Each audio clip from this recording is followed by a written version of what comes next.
90.1 WECS, something different. Hello. And let me tell you something. I'm really excited. Shagohod is a do-it-yourself prog metal band hailing from Hartford, Connecticut, equal parts ambitious and earnest. Shagohod writes thematic genre fiction concept records with a flair for the dramatic and a strong emotional core.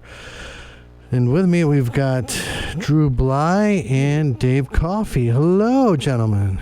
Hey, man. Hey, great to be here. Really excited. Oh, man. I've been aware of Shagohod for a couple of years now, and it just keeps getting better and better. This is your third album you're on now, right? Yep. Yeah, this is number 3. It gets weirder and weirder for us, honestly. Both the music and everything around it just seems to get stranger and stranger, but we're having a great time. And you just released this yesterday, correct? Yeah, yesterday was release day for A Curse That Hides the Door, which is, our third full-length record. This one, I don't know if there's a quick and easy way to describe it. There's not. You know what? Can we kind of reverse for a lot of people who don't understand what prog is? Can you kind of describe what it means to be progressive, whether it's rock or metal? Yeah, well, for us, it is solidly both, which is to say, I feel like both of us are pretty influenced by, as we call it, like classic progressive rock of like the Pink Floyd, Yes era of solidly rock music, whereas now I think for a lot of musicians, the kind of progressive or progressive metal is much more of the like evolved from, the Meshuggah strain of like technical, heavier, more aggressive stuff. And we really like both of those strains of music, just kind of smashing them together and doing the like moody, more classic rock side as well as kind of like technical, aggressive side too. Yeah, I think at the end of the day, it always comes back to like, I did cut my teeth with Pink Floyd. Like that was my gateway into much heavier music, was that side of the weird hit me first before anything else. And to like albums as a whole piece of, as opposed to, like individual songs. It's like those Dark Side of the Moon and The Wall being pieces of art that kind of stand as one big collective thing rather than piecemeal songs. Cool. We just played a song before we started chatting. What song was that? A song called Tomb. Yep. Okay. New album, yeah. So this new album is somewhat, I would say, mummy inspired. Both when we talk about the film that everybody loves, but also like other classic mummy films and media. But yeah, it kind of ended up being a weird North Star for the project as we write thematically about, it sounds dumb, but what it means to be a mummy, what it means to raise something that does not want to be alive anymore, and kind of playing with some of those themes a little bit. And Tomb is definitely a sort of fun bluesy tune that we throw in the middle there, and I really love how it came out. Yeah, same. It was Dave's brainchild. I love the organ in that. Yeah, that was actually, I will say, I think it was actually your brainchild in that. I think you came up with the riff, which I just really loved, and then kind of was off to the races and kind of constructed the rest of the song around it. But that bass riff in the beginning and then the chorus riff, you kind of just came up with it and said, hey, this is something, and I thought it was, and then kind of just constructed a whole kind of bluesy-ish rock song around it. But yeah, the organ was, we knew it needed something else kind of on top of the rock instrumentation. We were thinking, is this going to be like a synth or something? And then the studio we were at just had a really nice Hammond B3 that I think we put through a Leslie rotary speaker too. Yeah. That just sounded really sweet. Yeah, we're big fans of if there's something very cool in the studio, we want to use it. Whether we know how to use it or not, we will make do. Dave very much is proficient and great at piano and keyboard, but yeah, proficient's probably a strong word. Give us any cool toys and we want to play with them. Yeah.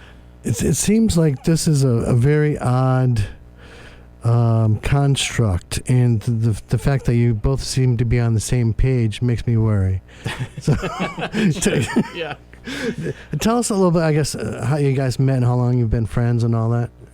Oh, I mean, the last 2 decades, probably been more of that time that we've been in a band than not. Although not necessarily this band, but like we played in a band in high school together, you know, like when we were both kind of learning music, performing music for the first time.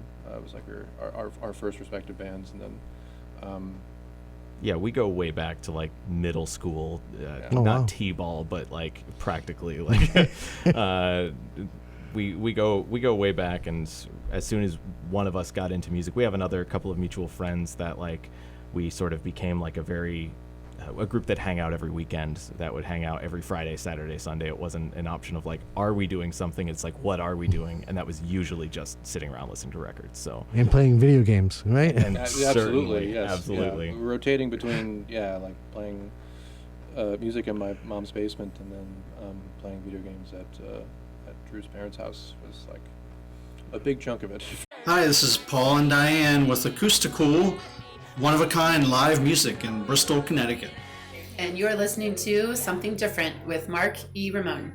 But it's cool, and we're cool, and everything's cool. So, you guys were in radio too, in college radio.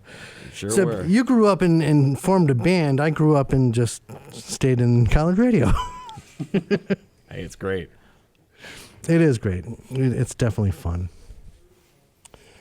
So what did we just hear? I forget now. Oh, we just heard Scavengers. Scavengers. Yep, third. Oh, that's right. You explained, about the big era where all the people were breaking into tombs and stealing stuff. You know, I was watching, once in a while I watch like Antiques Roadshow. And just the other day I was watching, and they had like this mummified bird, like a hawk, or I think it was a hawk. And they had a mummified bird. Somebody had that they got from somebody that got from somebody. And of course was stolen during like the early 1900s probably. Anyhow, that's my take on the song. Yeah, I meant to bid on that bird, but lost it. Well, I was watching somebody. He posted a video yesterday. Rhyme Signatures. Oh, yeah. He loves your album. Yes, he said some very nice things about it. That was very cool. I mean, honestly, we appreciate in like the promo of a record, you send it out to a lot of people, and you know, you don't get many responses. Just the nature of things. It's nothing against anyone, and everyone's doing it for free and for the love of the game, for the passion. So yeah, that's all fine. But then, yeah, when someone says something really nice about your work, it's really cool. I think we're both pretty awkward about receiving positive feedback, but in my heart, it's very cool. Even if outward, you know, in my words, I'm unable to phrase it. But like, it's just neat that people are listening. Even the people who didn't like it but took a chance on it, like, you didn't have to do that. I like during the break where you were asking me if I was into prog, and I'm like, I never really got into prog. I can appreciate it, but it's like, I feel like I'm doing you a disservice by bringing you in here, because I can't ask you like all the right questions. I guess what I'm coming down to is, hey, no, you're doing it. It's great. No, prog is very fun and very smart and very dumb. All very at the same smart, time. yeah. It's And very dumb. and very dumb. And I think all of my favorite prog bands have always leaned into that dichotomy a little bit. and I guess the point is to have some fun. Yeah. Right.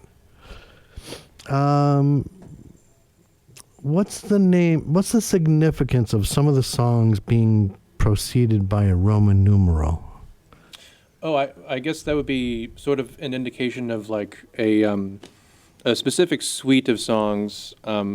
Again, just like a lot of bands that we enjoy a lot will sort of like within an album have sort of like a set of songs that are, you know, either musically or thematically linked together specifically.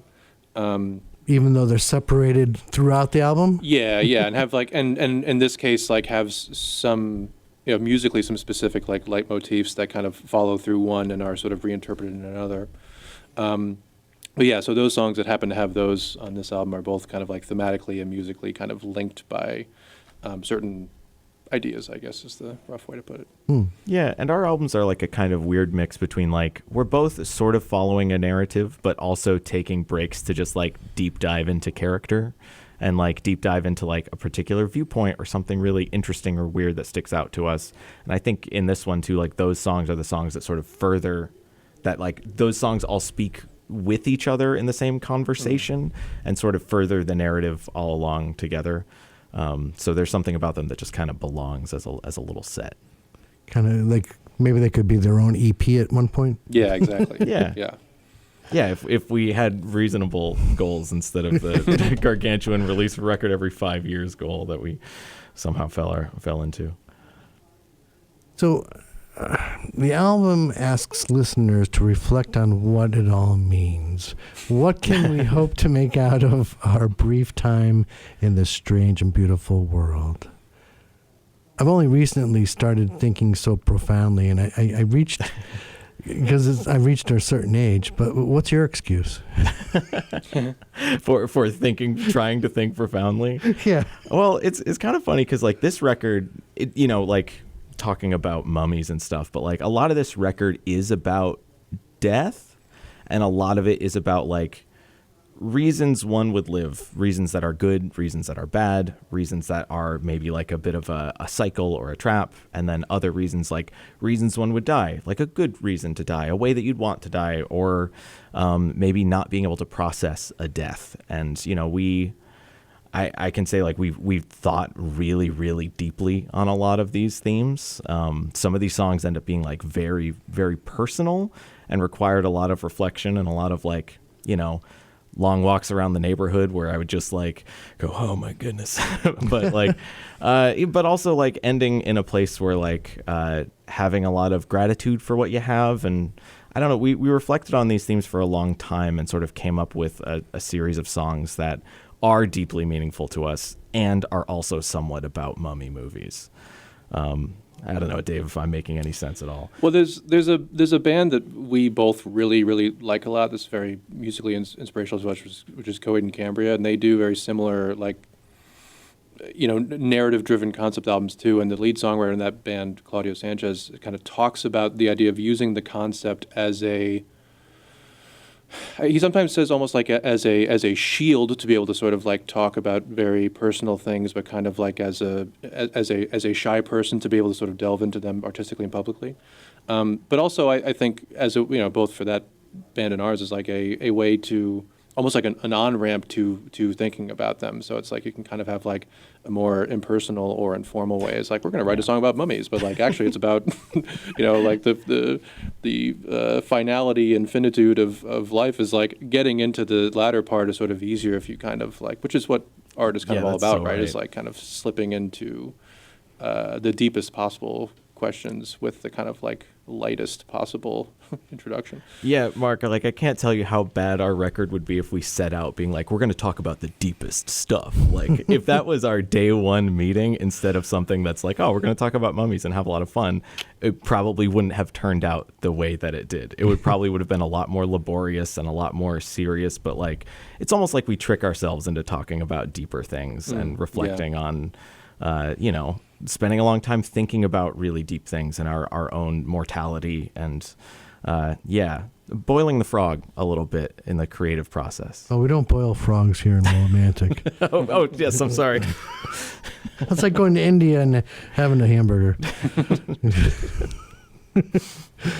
How can hearts face judgment when coincidence and circumstance create the man? Should the suffering of sinners bring me peace? These are lyrics from In Linen, Entwined, right? Yeah. That seems pretty deep to me. Yeah, that song was me thinking about hell. Like we're talking about like a record that talks about life and death, and just like I was raised Catholic. I haven't really explored that part of my life. It's not really a part of my life anymore in that way. I mean, I was kind of glad to grow up in a way where I kind of like understand the rituals and all of that stuff involved, but I wouldn't describe myself as religious in pretty much any way in my current life. But I think something that sort of like I always remember as a kid like being really scared of the concept of hell and it being used as a bit of like a way to make you better, right? And like it's Supposedly, yeah. it's where bad people go, and like I know this is like I'm sure there's someone who would be like a theology scholar who would really fight against this notion, but like I thinking about like that as like there is a place where people go and suffer forever and it's what should happen is like, wow, that's pretty bleak. Like that's not restorative justice at all. That seems kind of bad. And I do wonder how much of that fear as a child influenced the way in a negative way that I like grew up and thought about justice, thought about like measuring the heart of a man, when honestly part of the reason why I, it's a lot of luck. It's a lot of, privilege or whatever else you might call it that sort of leads us, has led me to where I am. But I don't know. So that song is just kind of a rumination on some of those feelings. Again, starting very dumb because also the chorus is about mummifying a guy, but tricking myself into thinking of like, yeah, but what is that really about? So I guess you brought in some very interesting instruments. We talked about the organ earlier, and you have strings on one of the songs, right? A few of them. Okay. Yeah, 3 or 4, I think. Yeah. Did you do the arrangement for that, or did you go to somebody and say, "Can you come up with something to match Well, this?" Drew did the sort of legwork of arranging them, and then we did hire a quartet who they were great just because of sort of the convenience to us, and that we just sent them the arrangements and sheet music and kind of basic tracks, and they were just like crazy efficient at just like quickly tracking them and getting them back to us, which was very cool because like the few songs they're on they're very much like the glue of some songs that are like kind of weirdly stylistically disparate, and they kind of help bring them together, I think, in a way. Yeah, their name is Invoke Strings. I think they're Invoke Sound on socials. They were so pleasant to work with. I talked with the conductor there and had a great conversation, and told them what the project was about and sent over a brief, and they were great to work with. They're not local to here. They're in Austin, Texas, but they kind of used to run around in parts of this scene, so it still felt nice to have like a bit of connection there. Oh, good. I often listen to like Americana these days and folk tunes, and once in a while you'll get somebody who come along and do a performance, and they bring an orchestra in, and it just kind of really emphasizes their music. And I love how it sounded on this stuff too. It's cool that you can throw in stuff like that. Thanks, Ben. Thanks. Yeah, it just inspires us. It's a texture that, we've had some like string samples on previous records as we sort of grow into that, and then it felt like, if we have a chance, why not give it a try? And we're absolutely like thrilled. I mean, I remember hearing back the strings after we did a remote session. So like we heard a little bit of it and then getting the finals of the strings and just like laughing out loud. I'm like, this is better than we deserve. And just to, blow some more smoke for them is like not, some of the songs that we asked them to play on were some of the kind of more like technically, like in terms of like weird timing stuff and stuff, is like to send them and it's like, oh, this part's like in 7 and like a weird polyrhythm, and that like, I mean, there were just no problem at all. There were no no problem at all for songs that like we had to take a long time to sort of like teach ourselves, and they were just like, yeah, cool, it's whatever. Yeah, I was like, you sure you don't have any questions? They're like, nope. It's like, okay. Yeah, and they totally nailed it. I mean, maybe they're fans of Tool or something. Who knows? They could be. What do we want to play next? Do you want to do In Linen or Crimson next? I guess let's do Crimson next. Sure, which is it's what, 8, I think. Yes. Yeah, Dave, you want to lead this one in? Yeah, I mean, I guess similarly themed to some of the other ones, and then musically, I guess this one is kind of one that is kind of an amalgamation of like more synth-wavy influence, kind of plus that sort of like heavier modern prog, kind of just smashing those things together, and does happen to feature that amazing string quartet playing with a really cool part on the outro. Cool, here we go. Roman numeral 2 in Crimson. Or Crimson Rain.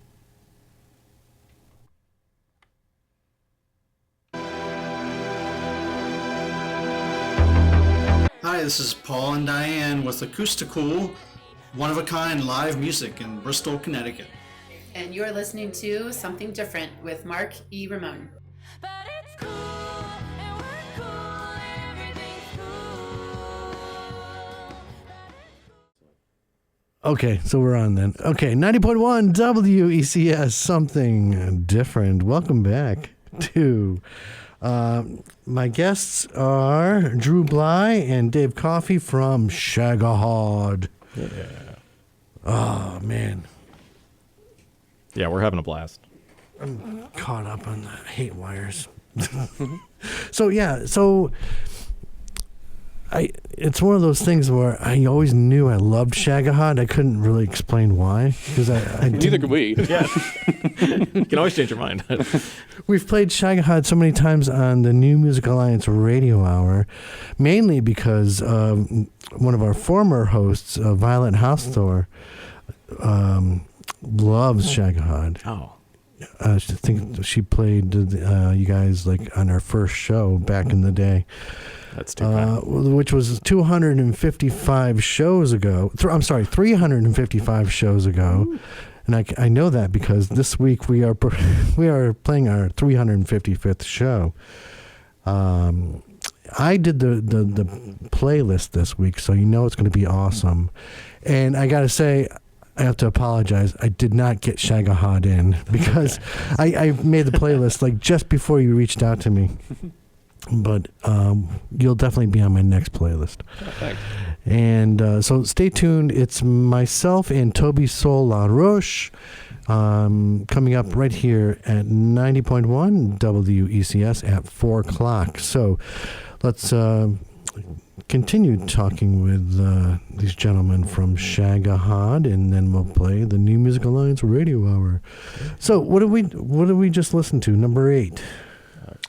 Yeah, Crimson Rain, which was the second sort of pre-album single we put out, which this great music blog called Prog Space was happy to sort of release and spread the word for us, which was very nice of them. Yeah, I mean, that one was very much the kind of product of us really just trying to smash together various genres that we like a lot, you know, like something that's like very synth-40 and synth-wavy, and then kind of something more heavy and kind of modern progressive, and then a little tag at the end. It's very kind of like jazzy, and I just have to mention the sax player in there that kind of glued it all together, Jeff Brodko, who was super great. Like just came in and again throwing a lot of weird ideas at him that he just like totally jumped at and nailed. He's on a couple other tracks in the album too, and really really great. You know what I really loved about that song? It felt to me like it should have been on the soundtrack to the final season of Stranger Things. Oh, cool. Like they should have been playing that during the final fight scene, you know? Well, the thing you kind of intuited there is that they're, I think, maybe just me, but like very movie and television score inspired, which is to say like lots of, between like the string sections and kind of the structures of songs is like being very inspired by soundtracks, like John Williams and Hans Zimmer of like using their ability to sort of tap into narrative themes musically is like very, very inspiring. That's like next level stuff. How they do that, how John Williams does it, and like even like Trent Reznor and Atticus Ross, insane. Yeah, amazing scores. The new Tron soundtrack is unbelievable. I didn't care for the movie at all, but I've listened to that soundtrack like 1,000 times. Love it. So we mentioned the New Music Alliance, and that's where I first heard of you guys. Actually, I think it was on a beautiful sunny, or no, maybe it was an overcast afternoon up at a nice vineyard up in Massachusetts, where I first heard you guys play live. Awesome. And then you won, right? Yeah. You won that show, and then because of COVID and everything, we had to postpone the final show, which was the final like battle of the bands. And 22-23 season that we did, and it came down to you and Lainey in the Wildfire. Yeah. And man, that was a hard one to judge. Great performance that night. You were the runner-up, but I understand you got a lot of good prizes, right? Sure did. Did you make use of any of that? We have, I think, so we had some T-shirt stuff, some sticker stuff. We had some consumables that we made use of those first. Oh, really? Oh, that's right. It's Massachusetts. Okay. Yeah. Northampton area. There were some, yeah. But yeah, we So made, that's how you came up with this concept album. yeah, you can trace it back to there. I will say even that, I don't know if you remember that first show at the Vineyard where this was Glendale Ridge, and Yeah. I don't know if you remember, but that morning we were supposed to play at like 11 a.m. and then it rained, so we pushed the show back to 3 p.m. So Oh, wow. I do. What are you going to do while you're at a vineyard? I do just want to say that Dave and I were there for a long time, sitting in a lawn chair, having like a fabulous time, but also being like, there is nothing to do except for drink really good wine. So that was an interesting problem and solution. Behind the scenes, here at Something Different. We didn't mean to. Just, Hey, it worked. what else are you going to do? You won.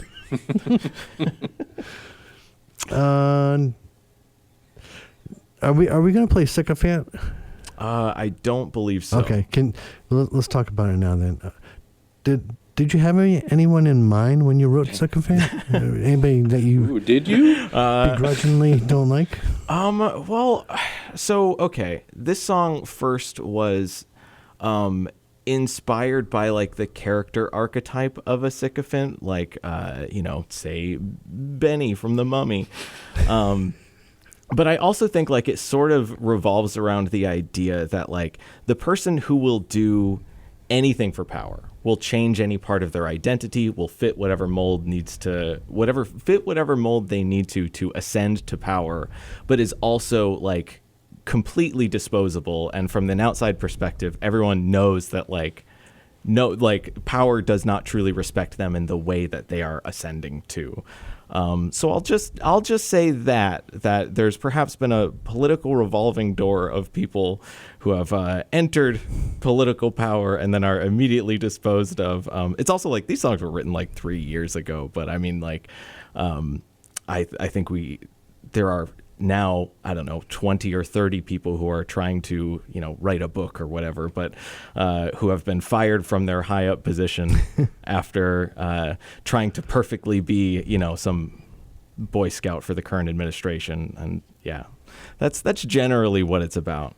And it's a little bit of a mean song, but I was just trying to write truthfully there of like, what is this character like? And I think there's just a really, I'll say, clear comparison point in what our current administration is like from, I don't know, the handful of people that are trying to cozy up to power and then, are fired 6 months later. And I hear you.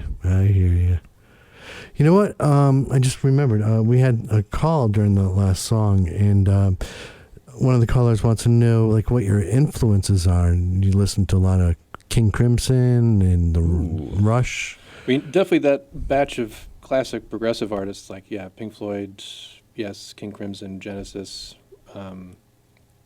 that whole kind of, like the classic rock bands that sort of started doing weird stuff before most other people did were definitely a big influence on us. But a lot of like more modern progressive bands too. I mean, we big fans of like Coheed and Cambria and Periphery. Cloud Kicker was also like kind of a slightly huge.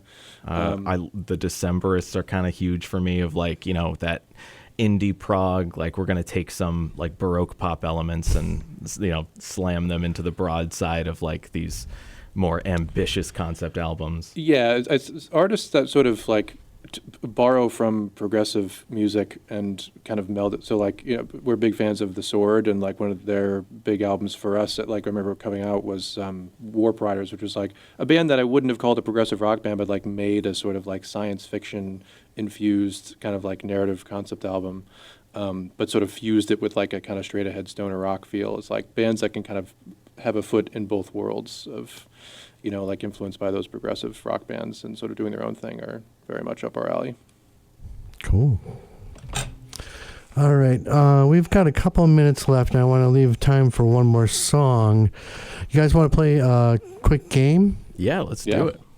Oh, you know what? While I'm pulling this up, Drew, I know you and I are both big fans of a band called Viqueen, right? Oh, I love Viqueen. I haven't been following them lately to see what they're doing, but have you ever seen their show, or have you ever opened up for them? I have not opened up for them. I saw them at RPM Fest. Oh, up in Massachusetts. Yeah, Were they playing that year that both of us went, or was that a different year? that was a different year, but yeah, that's up in Massachusetts. Turners Falls, I think, right? Yeah. Yep. But yeah, they're a fabulous band, Oh, and they were also amazing. super nice. So I think you should hook up and go on tour with them. that would be really cool. That'd be awesome. I just love their vibe. And too. I'd be a roadie for you, both bands. Do you have any ink? I don't. I was gonna say Courtney is a great tattoo artist. Wow. Okay. Yeah, that would be. That's a really great That'd be idea. another benefit. Right. A benefit if I can then pick their brain about writing riffs. So, how they get their guitars to sound so cool. And All right, so just want to say you guys got a release party coming up at New Park Brewing in West Hartford on June 7th, joined by He Was a God. yeah, Was there another band too, or? just that, Okay. just us two. Okay. So we're going to play Lyrical Ponderings. And I'm going to give you a name of a song that's in the form of a question. You can either tell me who sang the song or answer the question. Okay. All right, here we go. Give me a number between 1 and 202. Dave, why don't you kick us off? 78. 78.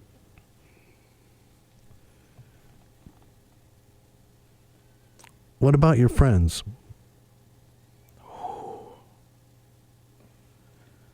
Oh, I don't think I have it. It's in my brain. What about your friends? This game is going to destroy me. And so to be clear, so the song title is the answer to the question, or is Yeah. The song or title we is have to the answer question. Or we have to answer the question being asked. Yes. Okay. All right. We'll answer the question being asked. Our friends. We'll just chat up our friends, I guess. Well, we're playing with He Was a God, the album release show. Yes, actually, They're great. yeah. It's fortunately this is the Connecticut music scene is like lots awesome. of our friends are bands, and they're all really cool. Most of our friends are bands. Yeah. But yeah, He Was a God is absolutely killer. They're an absolutely unbelievable group of musicians. So we just love playing with them. Any other CT bands? I'm a bit of a CT music nerd. I'm on Bandcamp every week trying to find any new stuff coming out. So Cool. what's the answer to that one before my brain disintegrates? TLC in 1992. Oh, okay. All right. Yeah. Don't worry, it's like less than 10%. Get it correct. Gentlemen, thank you so much. Is there anything else you want to say about this endeavor, or before we go? No, I mean, just happy to. I'm so glad that you like it and that you're kind of helping us share it. So thank you for that. Yeah, really appreciative. Radio matters. Connecticut matters. We have a really awesome scene here. For anyone listening, go see a random show. Doesn't have to be us. Can be anybody. You're going to see something really cool and really weird, and it's going to be a memorable time. Live music is inspirational and magical sometimes. Agreed. Shagohod, a curse that hides the door. I didn't even ask you that. Why is it hiding the door? Yeah, just unable to move on. Ah. All right, so gentlemen, what are we playing to go out? It's 7, right?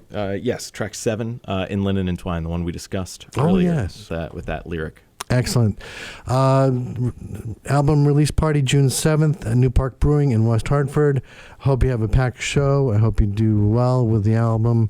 Great seeing you. Thanks for coming down. Thanks so Thank much. you so This is much, a man. blast. Thanks, Mark.